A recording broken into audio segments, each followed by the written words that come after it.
We have City Council member Robert Lewiston McCarthy. City Council member Robert McCarthy is phone. on the phone with us right now. Thank you very much for making time, sir. Thank you very much. What can you tell us? With?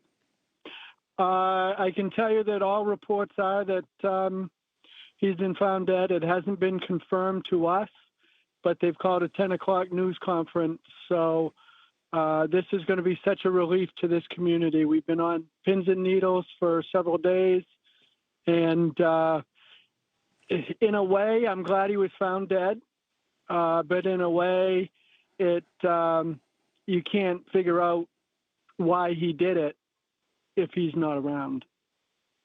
You know, that is true, sir, but I would offer a suggestion that is very often the last wish of the remaining family and loved ones, that they at least want the information of what took their husband, what took their loved one and why.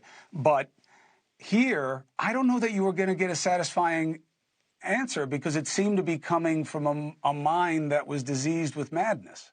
So whatever his rationale was, if it was hearing the voices emanating from deaf people that was disparaging him, that's not an answer that gives any satisfaction. I mean, we know that whatever brought him in there was not based in reality. No. Unconfirmed reports that said that he had recently lost his job and his girlfriend had broken up with him. I don't have that as confirmation, but those could have been the final triggers that set him off. Maybe, the experts will tell us that this is about grievance, especially when it's then diseased through illness, and it can manifest itself all too often in our culture, to the sociological part of this, to the part that we never really want to talk about because it's easier to just talk about guns or mental health or bad guys or terrorists. But in American culture, it's not just that we have the most guns.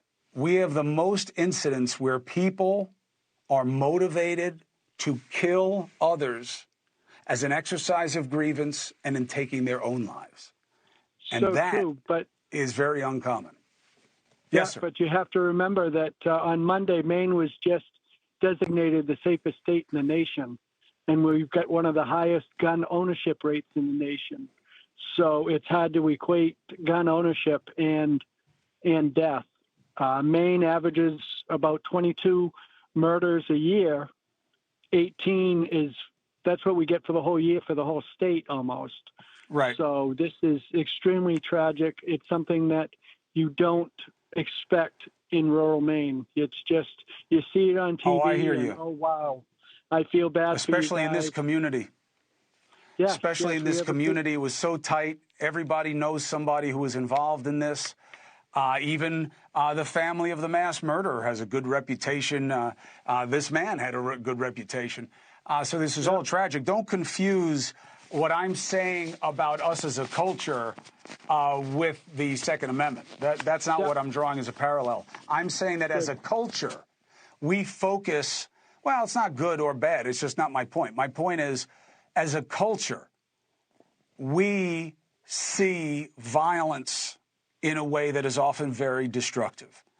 And it differentiates us from other societies. So it's not just that we have the most guns. I know that that's an issue that you can't just, wave away. But It's a fact that you can't wave away. But why in America do people seek vengeance, grievance, and their own demise as a function of killing others more than in other places? And is that something about how we deal with violence, whether you're sick or whether you're healthy? We see it.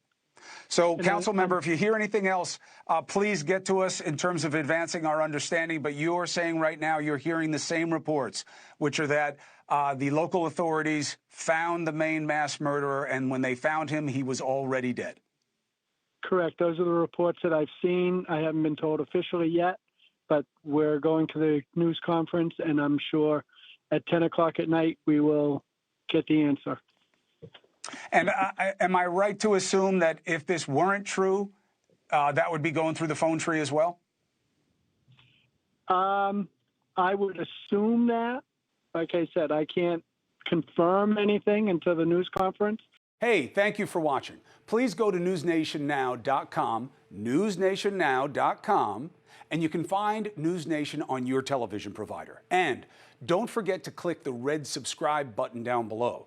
Then you will get more of NewsNation's fact-driven coverage.